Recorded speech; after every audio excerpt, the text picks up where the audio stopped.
बिस्मिल्लाहिर्रहमानिर्रहीम अस्सलाम वालेकुम। मैं हूं सलमान हैदर। दुआ है परवरदिगार से कि उसने आपको और आपके अहले खाना को अपनी हिफ्ज़ व अमान में रखा हुआ हो। कोई शक नहीं, इमरान खान साहब की आज साथियों से की गई गुफ्तगू आपके साथ डिस्कस करनी है।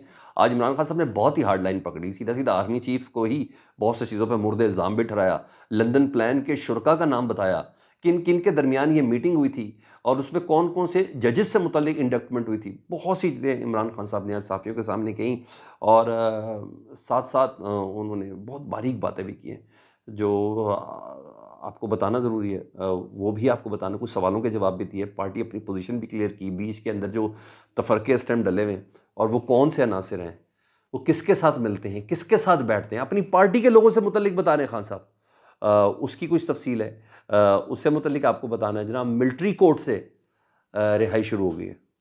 जी हाँ, और पहले साहब का नाम भी सामने आ गया है।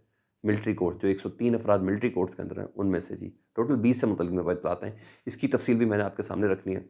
दीगर कुछ खबरें आपके सामने रखता हूँ। रिक्वेस्ट ये है कि चैनल देख रहे हैं तो चैनल सब्सक्राइब करें, तफ़सील में जाने से पहले इस बटन प्रेस कर दें ताकि मेरा और आपका राब्ता बहाल रहे। सर, सबसे पहले मैं एक फड्डे से मुतल्लिक़ ज़िक्र करूँ, वो फड्डा पड़ गया और एक टू सम एक्सटेंट मरियम नवाज़ साहिबा को अगर मैं एप्रिशिएट कर लूँ तो बुरी बात नहीं होगा।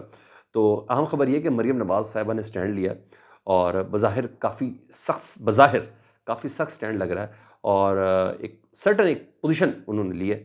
वो अफ़सरान जो मोहसिन नकवी साहब इधर से उधर लेके जाने की कोशिश कर रहे थे, उन तमाम के आगे खड़ी हो गई हैं जी, मरियम नवाज़ साहिबा, और अभी अपने चचा के साथ वो चली गई हैं सऊदी अरब सरकारी दौरे पे, जहाँ उन्होंने उम्रा भी करना है। और ये पोज़ीशन आज तक शहबाज़ शरीफ़ साहब नहीं ले सके। ज़ाहिर है अपने चीफ़ से मुतल्लिक़ कौन पोज़ी चीफ़ से मुराद मोहसिन नकवी साहब से मुतल्लिक़ कौन ये पोज़ीशन ले सकता है, मगर मरियम नवाज़ साहिबा को दाद देनी बनती है। डीआईजी अली नासिर रिज़वी, जिनका ट्रांसफ़र किया गया था एज़ आईजी इस्लामाबाद, मोहसिन नकवी साहब ने उनको रिलीज़ करने से इनकार कर दिया जी मरियम नवाज़ साहिबा ने, और वो इधर ही रहेंगे। और अब कहा जा रहा है कि किसी और अफ़सर को डीआईजी रैंक के उनकी जगह इस्लामाबाद में आईजी लगाया जा रहा है, ये खबर है। दूसरा, मोहसिन नकवी साहब एक अफ़सर को ना पीसीबी लेके गए थे। साहब, अपनी टीम के बंदों को नवाज़ना भी तो होता है ना, उनको साथ-साथ लेके गए, तो शायद अंडरस्टैंडिंग भी होती है। तो उस अफ़सर को लेके गए थे, वो पीएनडब्ल्यू, सेक्रेटरी पीएनडब्ल्यू थे। उन्हें पीसीबी रिपोर्ट करने का कहा था, तो मरियम नवाज़ साहिबा ने उनको भी रोक दिया। उन्होंने कहा ये भी रिपोर्ट नहीं कर सकते। बल्कि वफ़ाक को उन्होंने कह दिया कि अगर आइंदा आपको अफ़सर पंजाब से चाहिए तो आपने ना सिर्फ़ हमें मुतला करना है बल्कि हमसे पूछना है, क्योंकि हमारे बहुत से प्रोजेक्ट चल रहे होते हैं, वो रुक सकते हैं। मतलब हल्की-हल्की ढोलकी बजना शुरू हुई, बल्कि यही एक बड़े चीज़ का एक पेशख़ैमा होती है। लेट्स सी इसको रिएक्ट किस तरीके से किया जाता है, अभी किया जा सकता है, चंद हफ्तों बाद किया जाता है, रिएक्शन तो आना ही आना है। ठीक है, सिर्फ़ एक पोस्टिंग पे इमरान खान साहब की हुकूमत ख़त्म हो सकती, तो ये तो कहते हैं love me love my dog. जी हाँ, तो ये तो आगे की बातें चली जाएँगी। तो अब पता चला है कि वो जो खतूत थे ना, जिन जजेस को भेजे गए थे, अब उसके बाद वो खतूत ना सिर्फ़ इधर तक महदूद नहीं रहे। Prime minister of Pakistan Shehbaz Sharif sahab को भी वो ख़त भेजा गया है और मरियम नवाज़ साहिबा को भी वो ख़त भेजा गया है। मगर उन तक पहुँचा नहीं, क्योंकि जब ये पोस्ट किया गया तो मेल ज़ाहिर बात है सिक्योरिटी मेजर्स को अडॉप्ट कर लिया गया है। एक एसओपी डिस्कस कर दिया गया है, वो बता दिया गया है कि किस-किस तरीके से चीज़ों को देखना है। तो इज़ाफ़ी हिफाज़ती इक़दामात के दौरान ना पाकिस्तान पोस्ट ने उसको प्राइम मिनिस्टर हाउस और सीएम हाउस जाने से उस ख़त को रोक लिया। रास्ते में पकड़े गए। तो ख़त तो नहीं पहुँचा, लेकिन जब मैं ये आपसे बात कर रहा हूँ तो ख़त के ज़रिए पैगाम ज़रूर पहुँच गया है। जिन्होंने पहुँचाना था सीएम साहब को भी और पीएम साहब को भी। तो वो तो बात, यानी कि बात अगले लेवल तक चली गई है।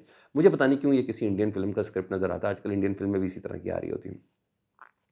अच्छा, बहरहाल आगे बढ़ें तो मिलिट्री कोर्ट्स वाला मामला, आखिर में फिर इमरान खान साहब की बात करते थे। मिलिट्री कोर्ट्स के साथ ना मामला सुप्रीम कोर्ट के ये तय पाए थे कि उन्हें पार्शली कंडीशनल इजाज़त दी थी कि कम से कम ईद से पहले उन अफराद को रिहा कर दें जिनकी सज़ाएँ थोड़ी थी, या वो अफराद जिनको आर्मी चीफ़ माफ़ कर सकते हैं, उन्हें रहा कर दें। फिर सुप्रीम कोर्ट आगे बढ़ेगी और जो अब मेरे ख़्याल है 19 को या 22 को ना जो समाअत है उसमें यही बात होनी है। तो रिहाई का सिलसिला शुरू हो गया जी। जीएचक्यू हमला केस में पहला मुजरिम है वो रिहा कर दिया गया है। मतलब इसकी सज़ा शायद थोड़ी थी और उसके क्रेडेंशियल भी सामने आ गए। अज़ीज़ इदरीस, जी हाँ, इसको मिलिट्री मिलिट्री कोर्ट से रिहा कर दिया गया है और तकरीबन 20 के करीब लोग हैं जिनसे मुतल्लिक इत्तलात है कि इनको अभी मुस्तक़बिल करीब में रिहा किया जाएगा।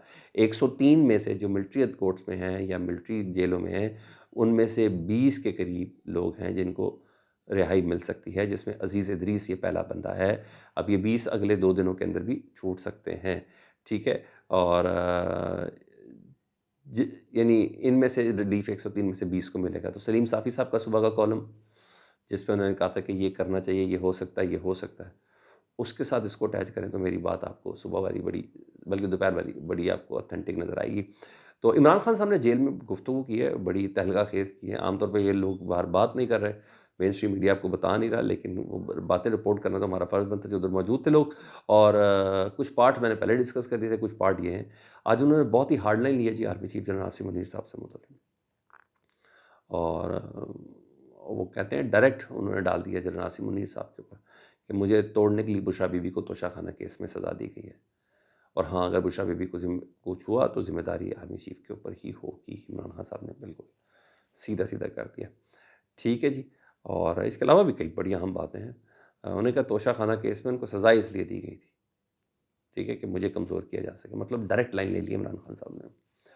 अच्छा, और दूसरा उन्होंने कहा कि हाँ, हमारे कुछ लोग हैं जो एस्टेब्लिशमेंट के साथ राब्ते में हैं और जो पार्टी को तोड़ना चाहते हैं। यानी इमरान खान साहब ने बता दिया कि एस्टेब्लिशमेंट इस वक़्त बड़ा सीरियसली काम कर रही है इमरान खान साहब के पार्टी के लोगों के साथ मिलकर पार्टी को तोड़ने के लिए। इसमें तो कोई शक भी नहीं है, ये कोई बात ऐसी कि चंबे वाली भी नहीं है। खान साहब ने कहा, उसको मोहर ज़रूर लगा दी कि बातें चल रही हैं। जिस तरीके से पार्टी के अंदर इख्तिलाफ़ात इस वक़्त चल रहे हैं, तो पता चल रहा है कि कोई तीसरी ताकत बीच में घुस गई नहीं है, बल्कि सो गई है। बिल्कुल इनके बीच में ही है। तो उन्होंने कहा जो पार्टी को तोड़ना चाहते हैं, और ये वही लोग हैं जो एस्टेब्लिशमेंट के साथ मिलके पार्टी को तोड़ना चाहते हैं, जिन्होंने बुशरा बीबी पर भी जो इल्ज़ाम लगा रहे हैं। इन बुशरा बीबी को भी अब अमेरिकी एजेंट कहते हैं ना। समझ आ रही है? पार्टी के अंदर कुछ लोगों ने ये शुरू कर दिया बातें करना। तो मतलब इमरान खान साहब को पता है कौन लोग हैं जो डबल एजेंट हैं या डबल गेम कर रहे हैं। तो बहरहाल खान साहब को इस बात का नॉलेज है पूरा। तोशाखाना रेफ़रेंस पर उन्होंने कहा कि मेरे पे गलत बनाया, चेयरमैन नैब के ऊपर भी मुकदमा करूँगा, जिस बंदे ने इनाम शाह को जो गवाह बनाया गया है, उसके ऊपर भी मैं मुकदमा करूँगा, केस करूँगा मैं इनके खिलाफ।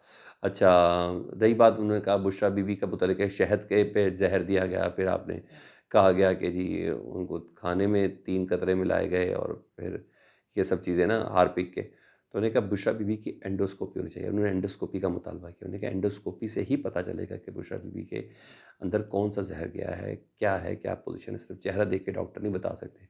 वो कोट किया था ना, डॉक्टर ने कहा थी बुशरा बीबी बिल्कुल सही है। नहीं, उन्होंने कहा पहले एंडोस्कोपी और टेस्ट तो होने चाहिए, जो रिकमेंड हुए थे। तो ये ज़रूर उन्होंने कहा। और उन्होंने बताया माज़ी का एक रिकॉर्ड दुरुस्त करते हुए कि जब जब जनरल आसिम मुनीर साहब आर्मी चीफ़ की उनकी तकर्री हो रही थी ना, उनकी तकर्री से पहले उन्होंने सदर मुमलिकत आरिफ अलवी के ज़रिए पैगाम भिजवाया था कि हम आपकी तकर्री के मुखालिफ नहीं हैं। इमरान खान साहब ने माज़ी का रिकॉर्ड दुरुस्त किया। उन्होंने कहा मैंने जनरल आसिम मुनीर साहब को ये पैगाम भिजवाया था कि आपकी तकर्री के हम मुखालिफ नहीं हैं। और हाँ, उन्होंने ये ज़रूर बताया मगर मुझे लंदन प्लान से मुतल्लिक़ सब मालूम है। ठीक है? उनके शुरका का भी नाम लिया। नाम तो नहीं लिया, वो बताया। हाँ, ऑफ़िशियल पाकिस्तान तहरीक-ए-इंसाफ का जो ऑफ़िशियल अकाउंट है, उससे अभी एक ट्वीट हुआ जब मैं आपसे बात कर रहा हूँ। उसमें लिखा है कि लंदन प्लान में army chief general Asim Munir साहब, नवाज़ शरीफ साहब और सिक्योरिटी इदारों के लोग, और कुछ उस प्लान का हिस्सा था कि कुछ जजेस को भी सुप्रीम कोर्ट में शामिल कर उनकी इंडक्टमेंट की जाएगी, उनको हायर किया जाएगा, उनको रखा जाएगा, उनको सुप्रीम कोर्ट में या अदालतों के अंदर किया जाएगा। तो भाई ये इस वक़्त बड़ा फ्रंट फुट पे काम चल रहा है। दूसरा एक बड़ी बारीक बात की इमरान खान साहब ने, कहनी चाहिए थी, नहीं कहनी चाहिए थी, ये तो मैं कुछ नहीं कह सकता, लेकिन उन्होंने कहा है कि मशरक़ी पाकिस्तान की तरह अब भी हमारा मैंडेट कम करके दिखाया जा रहा है। ठीक है? और बादशाह पीछे बैठा है और मोहसिन नकवी वायसराय बन के इस वक़्त सामने वायसराय बना हुआ है। तो साथ-साथ उन्होंने ये चीज़ भी क्लियर की कि वो लोग जो पार्टी छोड़ के चले गए और उनके ऊपर तशद्दुद हुआ, उनको पार्टी में वापस लेने का सोचा जा सकता है। लेकिन वो लोग जो पार्टी छोड़कर चले गए और कोई दूसरी पार्टी जॉइन कर ली, उनको पार्टी में शामिल करना, ये नामुमकिन है।